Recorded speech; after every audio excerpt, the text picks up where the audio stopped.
읽은 본문의 말씀을 중심으로 해서 오늘은 하나님이 막으실 때라고 하는 제목으로 하나님 말씀 증거하겠습니다. 바울은 지금 이제 2차 선교 여행을 시작했습니다. 그의 동행자는 실라라고 하는 예루살렘에서 선지자라고 불리던 동역자가 이제 선교팀으로 구성이 되었고, 1차 선교 여행지를 다시 돌아봐야 되겠다라고 했던 이 바울의 목적하에 이들은 아미누스 산맥을 넘어서 더베와 루스드라라고 하는 지역까지 들어가게 되었습니다. 더베와 루스드라는 1차 선교 여행의 마지막 종착지와 같았던 곳으로, 더베는 유턴을 했던 장소입니다. 거기까지 갔다가 이제 돌아온 것으로 1차 선교 여행이 끝이 나는 것을 우리가 볼 수가 있는데, 더베와 루스드라 순서대로 이제 거꾸로 이제 선교지를 탐방하고 돌아보는 바울과 실라의 모습을 볼 수 있다 했습니다. 루스드라에서는 특별히 디모데라고 하는 청년을 만났습니다. 루스드라 출신의 청년이었고, 로이스와 유니게의 양육 속에 건강하게 신앙 안에서 잘 자라난 이 디모데라고 하는 청년을 이제 같이 2차 선교 여행의 동반자로 충원을 하게 되면서, 지금 이제 2차 선교 여행의 선교팀은 바울과 실라 그리고 디모데까지 이제 합류를 하게 됩니다. 그리고 이제 소아시아 지역에 흩어져서 비두니아와 갈라디아 지역으로, 또 부르기아 지역으로, 그 근방, 그 1차 선교 여행을 했던 그 지역, 그 근방의 도시들로 다니면서 이제 복음을 전하여 일종의 이 지역, 오늘날의 튀르키예라고 하는 이 지역을 아주 복음으로 완전 구워 삶아야 되겠다, 완전 이 지역을 전체적으로 다 복음으로 물들여야 되겠다, 복음화 시켜야 되겠다, 이런 생각을 이제 하고 계획을 가지고 2차 선교 여행에 돌입을 하게 된 것입니다. 그런데 이제 이들의 앞에 가로막고 선 성령의 역사를 이제 마주하게 된 것입니다. 이들은 어디까지 갔는가 하면 무시아 앞에 이르기 전에 먼저 부르기아와 갈라디아 땅으로 이제 가려고 했다라고 하는 것을 오늘 본문 6절에서 우리가 볼 수가 있죠.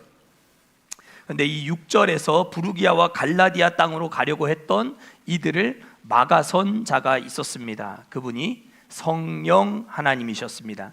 성령 하나님은 그곳에 가서 하나님 말씀을 증거하도록 허락하지 않으셨습니다.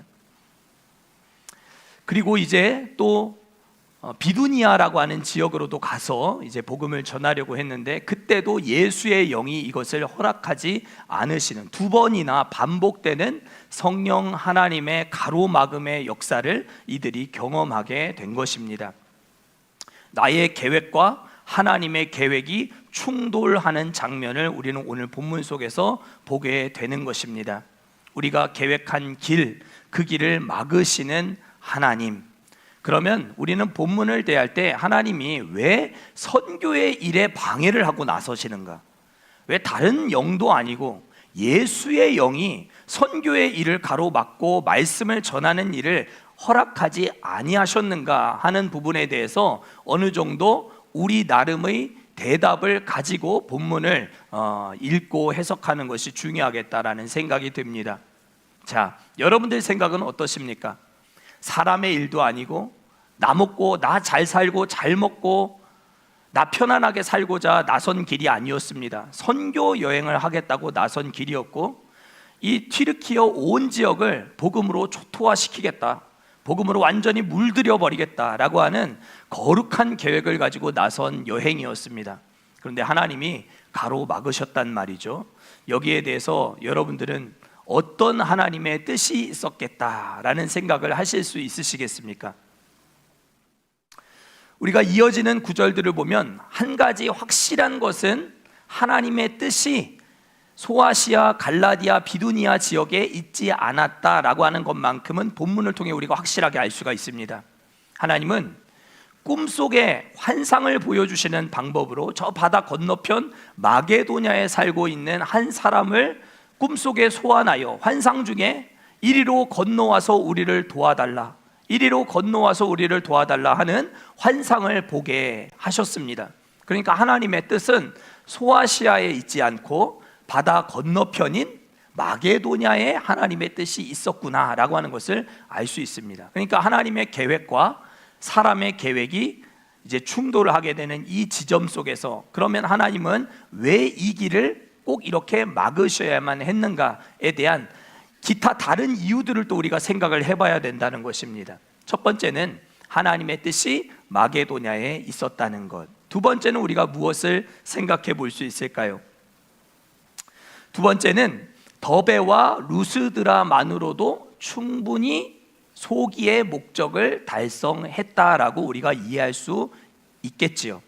16장 1절을 보면 더베와 루스드라를 갔던 이 바울과 실라는 1차 선교 여행을 하면서 복음의 씨를 뿌렸던 지역 중에 마지막으로 방문했던 두 지역, 특별히 임팩트 있게 사역을 했던 루스드라를 그가 이미 방문을 했기 때문에 거기서 안진뱅이도 일으켰고, 또 제우스요 헤르메스로 이렇게 추앙을 받는 이런 일들이 그 안에서 얼마든지 일어나게 되었고, 또 저기 이고니온과 또 비시디아 안디옥에서 강경파 유대인들이 쫓아와서 자신에게 돌을 던져 거의 죽을 뻔한 상태로 버려지게 되는 이 어마어마한 다양한 영적 체험을 경험했던 루스드라를 거쳤기 때문에 소아시아 지역에는 더 이상 가지 않아도 되었겠다라는 생각을 우리가 해볼 수가 있겠죠. 그러니까 하나님은 1차 선교 여행지를 돌아보는 일에 있어서 더베와 루스드라 두 지역 정도 너희가 돌아봤으면 충분했다라고 우리가 하나님의 가로막음을 이해할 수 있겠다 싶은 것이죠. 더군다나 그곳에서 디모데라고 하는 선교 팀원도 이렇게 보충을 하고 충원을 하게 되었지요. 또 한 가지 이유를 우리가 더 생각해 본다고 한다면, 하나님은 거기 이미 씨를 많이 뿌려 놓았지 않습니까? 갈라디아 지역에 1차 선교 여행을 하면서, 그렇죠? 밤빌리아 버가, 또 비시디아 안디옥, 이고니온, 루스드라, 더베 이런 곳을 돌아다니면서 이미 1차 선교 여행하면서 씨를 많이 뿌려 놓았단 말이에요. 그러니까 그 씨들로 말미암아 하나님은 어떤 것들을 기대하셨기 때문에 소아시아로 걸음을 옮기지 않고 마게도냐로 건너가게 하셨을까 생각을 해본다면, 하나님은 아마도 이 바울이 뿌린 복음의 씨앗을 통하여서 예수님을 믿게 된 그들에게도 사명을 주시고, 소아시아 지역에 예수 믿지 않고 아직 불신 영혼으로 가득한 그 지역으로 흩어져서 영적인 이 복음의 재생산의 역사가 나타날 것임을 기대하셨기 때문에 소아시아로 가지 말라 이렇게 말씀하시지 않았겠는가, 우리는 그런 추측을 해볼 수 있겠다 싶은 거예요. 무슨 말인지 이해가 되세요? 복음의 씨를 뿌렸으니까 그들에게도 사명이 있다는 거예요. 여러분들도 누구로 말미암아 예수님을 믿게 됐죠? 그렇죠? 내 부모님으로부터 내가 복음을 듣고 예수님을 믿게 되었든지, 아니면 나에게 복음을 전해준 어떤 누군가를 통해서 내가 예수님을 알고 믿게 되었든지, 그렇게 여러분들이 복음의 씨앗이 여러분들의 심령에 뿌려져서 여러분들이 예수님을 믿게 되었다면, 나 혼자 예수 믿고 천국 가는 것으로 끝나서는 절대로 안 된다라고 하는 것을 기억해야 해요. 우리의 성도의 삶에는 반드시 영적인 재생산이 일어나야 됩니다. 여러분들 때문에 또 다른 사람이 복음을 알게 되고 예수님을 믿게 되는 역사가 반드시 이어져야 해요. 그것이 복음의 진로입니다. 이 복음의 진로가 여러분들의 삶 가운데도 활짝 열리게 될 수 있기를 축복합니다. 올 한 해 여러분 때문에 예수님을 알고 믿게 되고 복음을 통해 하나님 자녀가 되는 역사가 반드시 여러분들의 입술을 통해, 여러분들의 삶을 통해 나타날 수 있게 되기를 축복합니다. 갈라디아 그 지역에 이런 역사들이 나타날 것이기 때문에 바울과 실라를 포함한 디모데는 더 이상 소아시아로 가지 말고 바다 건너 마게도냐로 건너가라, 그렇게 하나님이 말씀하셨겠다, 우리가 이해할 수 있겠다는 거죠.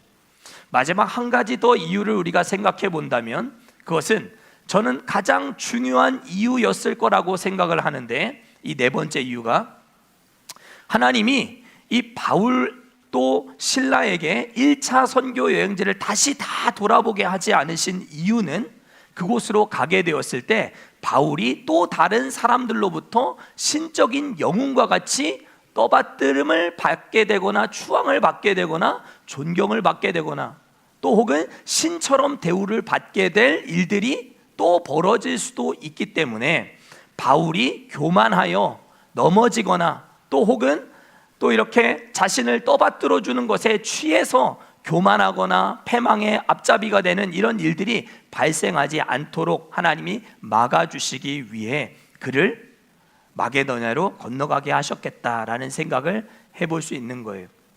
그러면 소아시아에는 다시 바울이 오지 않았나? 그건 아니에요. 2차 선교여행이 다 끝나고 3차 선교여행을 할 때에 다시 이 비두니아 지역으로 바울이 에베소 지역으로 들어와서 3년 동안이나 머물며 한 지역에서 그 소아시아 지역에 있는 요한계시록에 보이는 7개 교회, 이 7개 교회를 다 세우게 되는 역할들을 이 바울이 감교 팀원이 돼서 목포로 가서 복음을 전하고 돌아와서 한 2년 있다가 성령의 인도하심 따라서 목포 지역에 가서 복음을 전했던 곳을 돌아보라 라고 한다면 여러분들 마음이 어떠실 것 같으세요? 어떤 기대하는 마음으로 그곳을 방문하실 것 같으세요? 2년 전에 갔던 목포, 그곳에 복음을 열심히 전했던 그때를 추억하며 여러분은 어떤 기대를 갖고 가실 것 같으세요? 당연히 내가 뿌렸던 복음의 씨앗을 통해서 얼마나 많은 사람들이 예수님을 믿게 됐고 교회는 얼마나 그동안 많이 부흥했고 성장했고 또 많은 열매를 보게 되었을까라는 기대하는 마음을 가지고 갔을 것이 분명하단 말이죠. 지금은 2차 선교여행이 끝났을 때가 아니에요. 첫 번째 1차 선교여행이 끝났을 때이기 때문에 지금 바울의 심정은 다시 돌아보는 과정 속에서 나의 역할이 얼마나 중요했을까 하는 생각을 그가 했었을 것이다 라는 생각을 우리가 해볼 수 있다는 거예요. 두 번째였다면 아니겠지만 첫 번째였다면 내가 선교사로 처음으로 내가 선교지에 나가서 복음을 전했을 때 그때를 생각하며 나를 통해 하나님은 얼마나 큰 일을 이루셨을까라는 생각을 그가 해보지 않았겠는가. 그래서 아마도 그 사람들로 말미암아 또 이렇게 신처럼 대우를 받고 경배를 받으려고 하는 상황이 되었을 때에 이 바울이 넘어질 수도 있게 되는 이런 어려움들이 발생할 수 있겠다라는 생각 때문에 하나님은 바울과 실라를 저 다른 지역으로 건너가게 하셨겠다라는 생각을 저는 본문을 읽으면서 해볼 수가 있었던 것입니다. 사랑하는 성도 여러분, 잠언 16장 18절 말씀처럼 교만은 패망의 뭐예요? 선봉입니다. 교만함은 끝나는 거예요. 거만한 마음은 넘어짐의 앞잡이다. 그렇게 성경이 말씀하고 있습니다. 교만은 패망의 선봉이요 거만한 마음은 넘어짐의 앞잡이다. 바울은 거만한 마음으로 넘어짐의 앞잡이가 되는 길을 택하지 않고 하나님의 인도하심 따라 뒤는 하나님께 맡기겠다. 선교는 인간의 전략으로 하는 것이 아니다. 하나님의 인도하심 따라 하는 것이다 라고 하는 것을 믿고 나는 그 길로 가기를 간절히 바라고 원하였지만 그 길을 하나님이 막으실 때 과감하게 바다를 건너 마게도냐로 건너갈 수 있게 되었다라고 하는 것을 알게 되는 것이지요. 선교를 포함해서 하나님의 일이라는 것은 모두 처음부터 끝까지 다 하나님이 하시는 일인 줄 믿습니다. 우리가 취할 영광이라는 것은 애당초 존재하지도 않고 존재할 수도 없습니다. 여러분들이 하나님의 일에 동원되어서 쓰임을 받는다면 처음부터 끝까지 다 하나님이 하시는 일이에요. 거기에 여러분들이 조금 더 영광을 취할 만한 구석이 없다는 것을 여러분들이 기억하셔야 됩니다. 제가 작년 한 해 동안은 이제 서울에서 통영을 왔기 때문에 제 마음 깊숙한 곳 한 곳에는 나는 우리 가정은 좀 그래도 이런저런 것들을 포기하고 여기까지 왔어 라고 하는 그런 마음이 여러분들에게 표현은 안 했지만 깊숙한 여기 보시죠. 아주 깊숙한 곳에는 그 마음이 있었다는 거예요. 교만한 마음이 있었던 거죠. 뭘 포기하긴 뭘 포기해요. 하나님 인도하심 따라 여기까지 온 것이죠. 순종함으로 온 것이었고, 모든 것이 하나님의 착착착, 모든 것이 하나님의 순적한 순리 속에 저를 여기까지, 우리 가정을 여기까지 인도하신 거였죠. 그런데 제 마음속에는 그런 것들이 여전히 남아 있었더라는 거예요. 하나님은 말씀을 전하는 가운데, 또 성경을 읽는 가운데 그 마음이 잘못되었다라고 하는 사실을 깨닫게 해주셨어요. 처음부터 끝까지 다 하나님이 하신 건데, 내가 선택한 것은 무엇이며, 내가 그 가운데서 뭘 희생했으며, 뭘 대단하게 뭘 희생을 했겠으며, 뭘 헌신을 했겠으며, 하나님이 하신 일을 하나님이 영광 받으셔야 된다라는 생각을 하면서 제 생각을 교정하고 새롭게 하는 시간을 가졌더라는 거예요. 사랑하는 성도 여러분, 목자로 부름을 받았든지 교사로 부름을 받았든지 이 모양 저 모양 여러분들이 애쓰고 수고하는 건 많이 있겠지만은 처음부터 끝까지 다 하나님이 하시는 일이에요. 여러분들이 취할 영광이라고 하는 건 0.001%도 없음을 여러분들이 기억하시고, 은혜 받는 자리에 나를 써주시고 나를 동참케 해주셨다는 것만으로도 여러분들 가슴 벅찬 그런 신앙생활 해나가실 수 있는 저와 우리 모두 될 수 있기를 축복합니다. 그런 의미에서 간증, 우리 얼마 전에 우리 이은정 집사님도 간증을 참 잘하셨는데 맞죠? 우리 간증이라고 하는 것도 여러분들이 참 주의해서 잘 하셔야 돼요.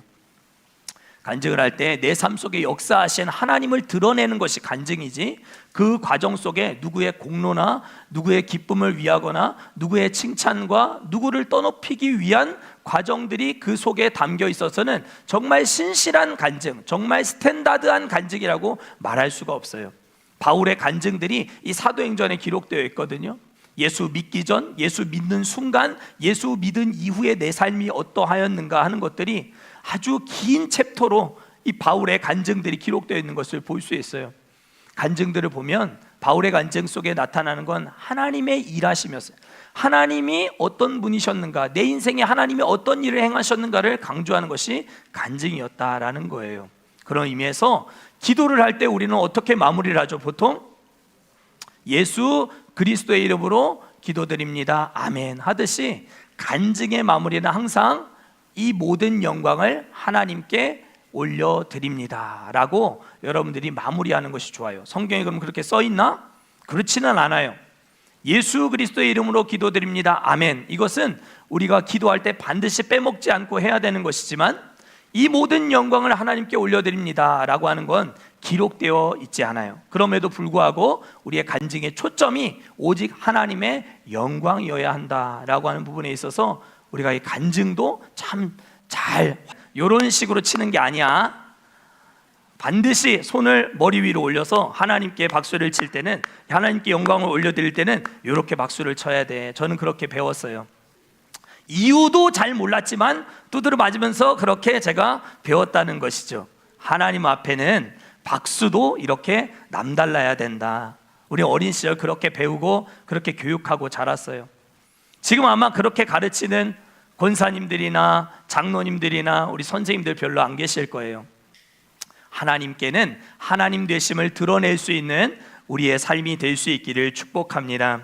하나님이 우리의 길을 막으실 때가 있습니다. 환경적으로 또 혹은 주변 사람들을 통해 여러분들이 계획한 바가 하나님의 계획하심과 자꾸 방향이 어긋나거나 이리저리 흔들리거나 좌충우돌하거나 충돌할 때 있을 것입니다.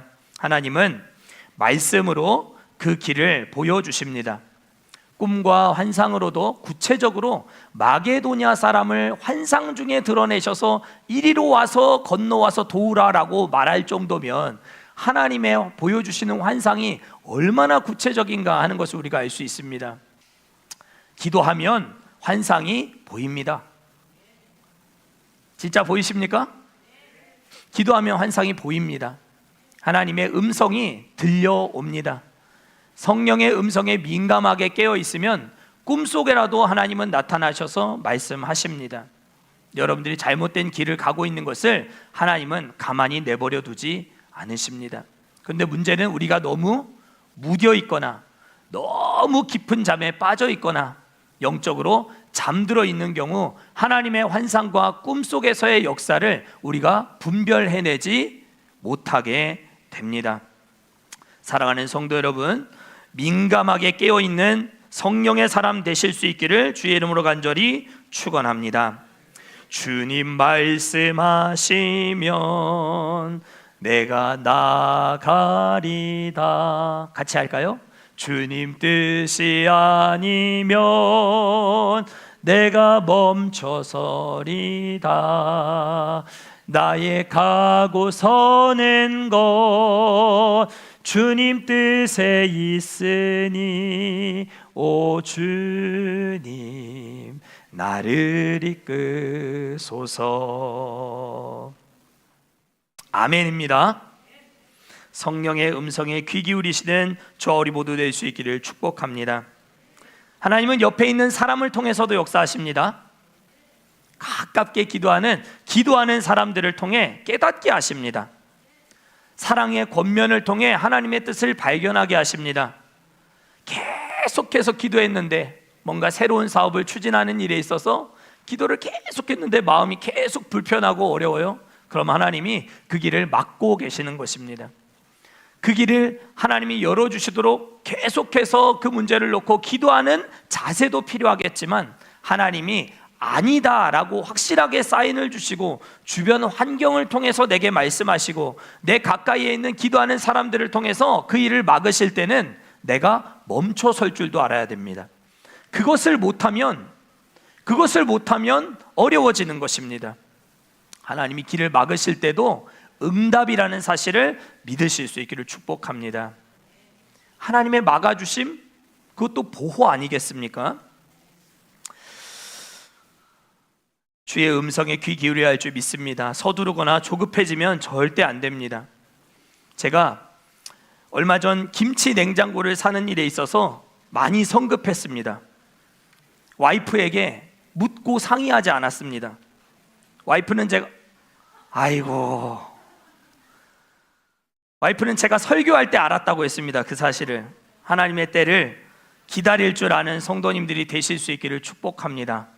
헛발질을 하게 된다 이 말입니다. 목사라도 성령으로 깨어있지 않고 마음대로 김치 냉장고를 사려고 했다가 달려들었다가는 된통 눈탱이를 맞고 사기를 당하고 어려움을 당하는 일들이 벌어질 수 있다는 것입니다. 그렇다고 저를 놀리시면 안 됩니다. 성령의 역사 속에 제가 한 걸음 한 걸음 인도함을 받을 수 있도록 여러분들 더 많이 기도해 주셔야 할 줄 믿습니다. 요나를 보십시오. 하나님 니느웨로 가라 했습니다. 그런데 니느웨가 요나의 뜻이 아니었습니다. 니느웨만큼은 진짜 가고 싶지 않았습니다. 그래서 다시스로 가는 배에 올라타지 않습니까? 그 배에 올라타기까지 하나님은 계속해서 아니다, 너 이거 타면 안 된다, 너 이거 탔다간 큰일 난다. 근데 그 배를 타고 그 배 제일 밑창에 들어가서 앉아있다가 큰 폭풍우를 만나서 배가 다 파손할 지경이 되고 있는 모든 물건들 다 갖다 버리게 되고, 그때라도 정신을 바짝 차렸으면 물에 빠져 죽지 않았을 텐데 그는 결국 바다에 버려지게 되고 고래기도원에 들어가가지고 3일 밤낮을 그렇게 어두컴컴한 고래기도원 안에서 어려운 시간을 보냈다라고 하는 걸 여러분들 아시잖아요. 물고기 뱃속에 들어가서 3일 밤낮을 기도하는 시간을 보내었던 요나, 결국 어디로 가게 됩니까? 니느웨로 가게 됩니다. 하나님의 뜻에 순종함으로 갔으면 참 좋았을 텐데 이런저런 풍랑도 만나고 제비도 뽑혀가지고 체면 다 구기고 있는 모든 물건들 다 버려지고 아무것도 가지지 못한 채 그는 빈털터리로 니느웨로 가서 하나님 주신 사명을 감당하는 사명자가 되지 않습니까? 빈털터리 되기 전에, 폭풍우를 만나기 전에, 고래 기도원에 입소하기 전에, 사랑하는 성도 여러분, 하나님의 사인 발견하고 하나님의 길 막아주심에 감사하며 기쁨으로 성령의 사람 깨어있는 여러분들 되실 수 있기를 축복합니다. 훗날 바울은 하나님의 길을 막아주심이 있었지만 베드로전서 1장 1절을 보면 비두니아 교회라고 하는 명칭이 나오는 것을 볼 수 있어요. 그러니까 결국 영적 재생산이 그 소아시아 지역에서 일어났던 거예요. 꼭 바울이 아니었어도 그 지역에 복음을 경험했던 많은 사람들이 복음을 다시 전하여 비두니아에도 교회가 세워지게 되는 역사가 나타나게 되었음을 성경은 분명히 우리에게 증언하고 있습니다. 어떤 이들은 꼭 나여야만 된다 이렇게 생각하는 사람도 있어요. 그 자리에는 나 아니면 안 돼. 그것도 틀린 생각이에요. 하나님이 여러분들의 하고 있는 길들을 막으시고 다른 사역들로 여러분들이 열어가실 수 있을 때에 여러분들 순종하셔야 돼요. 나는 평생 이 일만 잘해왔는데, 나는 평생 이 일을 통해서 보람을 느껴왔는데 하나님이 그 일을 못하게 막으실 수도 있는 거예요. 그러면 다른 방향으로 하나님의 일하심을 여러분들이 얼마든지 경험하며 헌신하며 충성할 수 있는 하나님의 사람들 되어셔야 돼요. 거기에 너무 고집 부리고 거기 너무 이건 내 거예요, 이건 나만 할 수 있어요, 나 아니면 안 돼요, 이것만큼 위험한 교만이 없어요. 교회 안에서 이것 때문에 문제가 많이 일어난단 말이죠. 막아주시고 열어주실 때 그 길을 여러분들이 잘 분별하고 가실 수 있기를 주의 이름으로 간절히 축원합니다. 요셉이 꿈을 꿨습니다. 하나님 주시는 꿈이었어요. 그 꿈을 여러분들 다 기억하시죠? 못하시나요? 창세기에 보면 나오잖아요. 형들의 모든 일에 곡식단이 요셉의 단을 향해서 다 절을 하고, 해도 달도 별들도 다 요셉의 별을 향해서 절을 하게 되는 이 꿈을 그가 꾸잖아요. 그러면 꿈을 꾸고 났다면, 하나님이 주신 꿈이 확실하다면 그 다음 날부터는 뭔가 다른 많은 이들로부터 존경을 받고 인사를 받고 이렇게 존중을 받게 되는 그런 일들이 벌어져야 되잖아요. 요셉이 30살이 되기까지 거의 인생의 절반을 노예로 감옥에 gathin 죄수의 신분으로 13년을 자기 인생의 전성기를 감옥에서 썩었단 말이에요. 30살이 돼가지고 17살이 꿈을 꿨는데 그 꿈을 붙들고 있었던 요셉이 3년 동안은 애굽으로 팔려가서 노예로 시장으로 이리저리 보디발 장군의 집으로 가서 이런저런 모험을 당하고 어려움을 당하다가 감옥에 들어가서 10년 20대를 완전히 그냥 그 감옥 속에서 죄수의 신분으로 어려운 시간을 보냈잖아요. 그런데 돌아보면 그 길이 요셉의 인생에 있어서는 그 꿈이 이루어질 수 있는 가장 빠른 길, 가장 빠른 지름길이었다라고 하는 것을 우리는 본문을 통해, 성경을 통해 알게 돼요. 어떻게 그가 애굽에 갈 수 있겠으며 어떻게 애굽의 총리가 될 수 있겠어요? 10년의 세월을 감옥 안에서 왕의 죄수들이 갇혀 있는 그 공간 안에서 왕정에 대한 모든 시스템과 애굽의 문화와 애굽의 언어와 애굽의 생활 양식과 애굽 백성들에 대한 특징을 그가 잘 배우고 익히는 그런 20대의 세월이 감옥 안에서 하나님의 이 인생 레슨이 없었다면 그는 30살에 절대 애굽의 총리가 될 수 없었을 것입니다. 하나님의 인도하심이 이렇게 신묘막측하고 하나님의 지름길이 이렇게 분명하다라는 거예요. 당장은 노예되고 죄수가 되는 일이 어려운 일이겠지만 하나님은 요셉의 인생을 그런 방식으로 지름길로 인도해 가시더라 하는 것입니다. 사랑하는 성도 여러분, 말씀을 맺겠습니다. 여러분들의 인생에도 하나님이 길 막으실 때가 있습니다.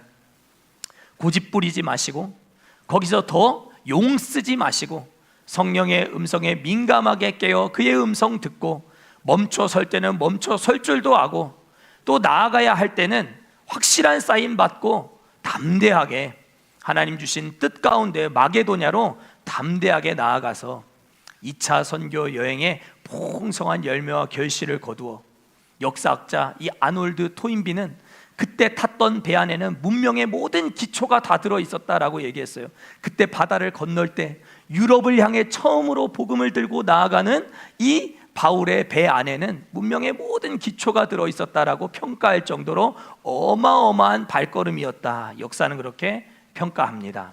사랑하는 성도 여러분, 담대하게 주님 주시는 사인 받고 나아가 순종함으로 하나님의 뜻을 이루는 저 우리 모두 될 수 있기를 주의 이름으로 간절히 축원합니다.